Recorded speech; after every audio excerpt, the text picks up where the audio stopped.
Security forces نے جنوبی وزیرستان میں دہشت گردوں کا چوکی پر حملہ ناکام بناتے ہوئے 8 دہشت گردوں کو ہلاک کر دیا۔ جھڑپ کے دوران دھرتی کے 16 بہادر سپوت وطن پر قربان ہو گئے۔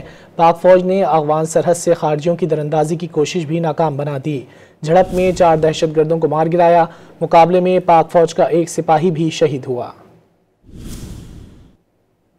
پاک فوج کے 16 جوان وطن عزیز پر قربان۔ ISPR کے مطابق خارجی دہشت گردوں نے جنوبی وزیرستان کے علاقے مکین میں چوکی کو نشانہ بنایا۔ سیکیورٹی فورسز نے حملے کو مؤثر طریقے سے ناکام بنایا۔ جوابی کارروائی میں 8 خارجی دہشت گرد مارے گئے۔ شدید جھڑپ کے دوران دھرتی کے 16 بہادر سپوتوں نے جام شہادت نوش کیا۔ 30 سالہ لانس نائک لیاقت علی شہید کا تعلق ضلع کرم سے ہے۔ 31 سالہ لانس نائک محمد اسحاق شہید ضلع کر کے رہائشی ہیں۔ اسی طرح 38 سالہ حوالدار ایوب خان شہید کا تعلق ضلع اٹک، 40 سالہ حوالدار عمر حیات شہید کا تعلق ضلع کوہاٹ، 26 سالہ سپاہی محبوب رحمان شہید کا تعلق ٹانگ، 37 سالہ حوالدار محمد حیات شہید کا تعلق بنو، 26 سالہ لانس نائک شیر محمد شہید کا تعلق ضلع مالاگنڈ، 22 سالہ سپاہی احسان الحق شہید کا تعلق ضلع لوئر دیر، 25 سالہ سپاہی جنید شہید کا تعلق ضلع خیبر، 29 سالہ لانس نائک حامد علی شہید کا تعلق ضلع سوابی، 26 سالہ سپاہی کلیم اللہ شہید کا تعلق ضلع لکی مروت، 31 سالہ حوالدار طاہر محمود شہید اور 29 سالہ لانس نائک مصور شاہین شہید کا تعلق ضلع کوہاٹ سے ہے۔